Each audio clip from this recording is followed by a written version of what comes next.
Hello everyone, welcome back to my channel success education point with Sapna. इस video में आज हम देखेंगे हिंदी क्लास 10 का चैप्टर नंबर 7 है, लेसन 7 पार्ट 7, जिसका नाम है छाया मत छूना। इसके लेखक का नाम है गिरिजा कुमार माथुर। इस चैप्टर के आज हम प्रश्नोत्तर क्वेश्चन आंसर्स देखेंगे।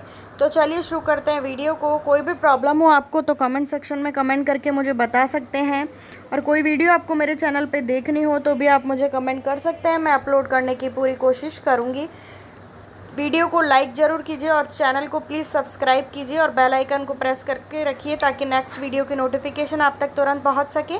सबसे पहला प्रश्न है, कवि ने कठिन यथार्थ के पूजन की बात क्यों कही है? तो इसका उत्तर है, कवि ने कठिन यथार्थ के पूजन की बात इसलिए कही है क्योंकि यही जीवन का सत्य और वास्तविकता है। जीवन के सत्य को स्वीकारने में भलाई है, स्वीकार करने में ही क्या है? भलाई। दूसरा है, भाव स्पष्ट कीजिए। प्रभुता का शरण बिंब केवल मृग तृष्णा है, हर चंद्रिका में छिपी एक रात कृष्णा है। इसका भाव यह है कि अपने बारे में बड़प्पन का एहसास करना भी एक क्या है? छलावा है, ढोंग। छलावा कहते हैं ढोंग को, क्योंकि मनुष्य बड़प्पन का एहसास करके भी अपने मन से खुश रह सके, यह भी उसके लिए आवश्यक नहीं है। सत्य तो यह है कि जिस प्रकार हर चांदनी रात के बाद एक काली रात छिपी रहती है, उसी प्रकार सुख के पीछे दुख भी छिपे रहते हैं। सुख दुख का क्रम जीवन में साथ साथ चलता रहता है। तीसरा प्रश्न है, छाया शब्द यहाँ किस संदर्भ में प्रयुक्त हुआ है? कवि ने उसे छूने के लिए मना क्यों किया है? तो इसका उत्तर है, यहाँ छाया शब्द पुरानी स्मृतियों के लिए प्रयुक्त हुआ है। कवि छाया को छूने के लिए इसलिए मना करता है क्योंकि वह वास्तविकता से परे है, इसलिए इनको अपने वर्तमान से बांधना दुख को ही बढ़ावा देना है। क्योंकि विगत मधुर स्मृतियों के सहारे, स्मृतियां का अर्थ होता है यादें, के सहारे जीवन नहीं जिया जा सकता है। जीवन तो वर्तमान की स्थिति में ही जिया जा सकता है, प्रेजेंट में। चौथा प्रश्न है, कविता में विशेषण के प्रयोग से शब्दों के अर्थ में विशेष प्रभाव पड़ता है, जैसे कठिन यथार्थ। कविता में आए ऐसे अन्य उदाहरण लिखिए और यह भी लिखिए कि इससे शब्दों के अर्थ में क्या विशेषता पैदा हुई। तो इसका उत्तर है, इस कविता में प्रयुक्त अन्य विशेषण है सुरंग, सुंदिया, सुहावनी।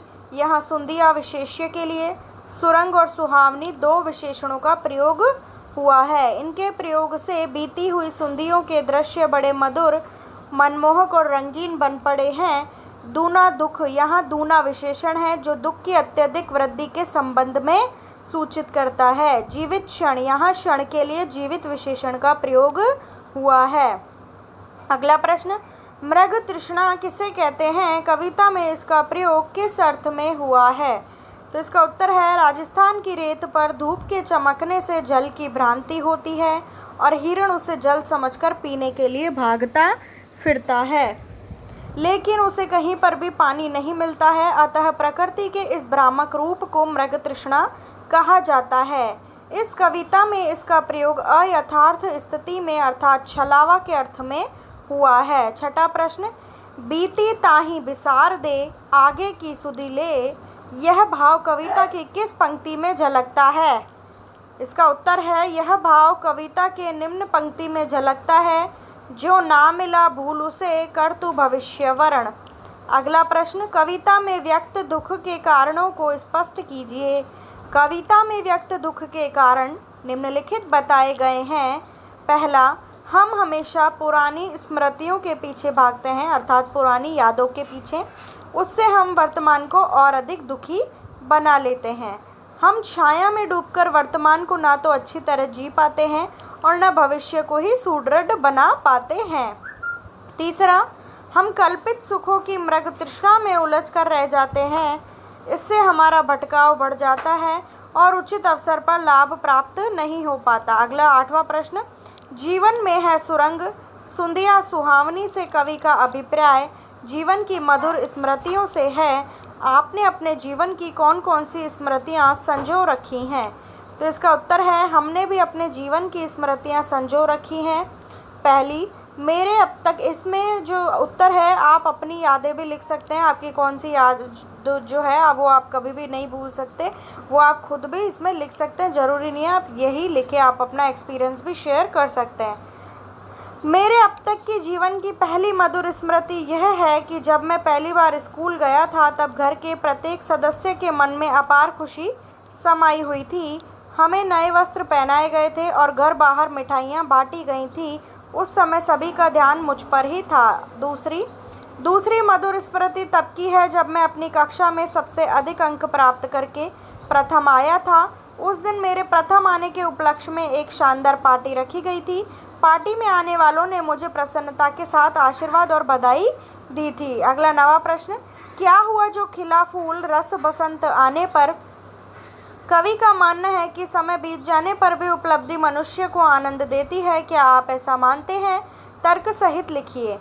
तो इसका उत्तर है, यह सच है कि सभी उपलब्धियां उचित समय पर ही अच्छी लगती हैं। समय बीत जाने पर उपलब्धियों की कोई उपादेयता नहीं रहती है।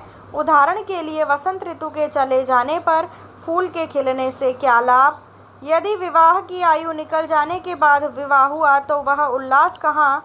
उदाहरण इस बात को स्पष्ट करते हैं कि उचित समय और आवश्यकता के अवसर पर ही उपलब्धि अच्छी लगती है। तो ये थे हमारे इस पाठ के प्रश्नोत्तर। 7वें पाठ के 1 से 6 तक के जो चैप्टर हैं उनके क्वेश्चन आंसर मेरे चैनल पे आपको पहले से ही मिल जाएंगे, तो चैनल को सब्सक्राइब ज़रूर कर लीजिए। मिलती हूँ नेक्स्ट वीडियो में। Thank you for watching my video.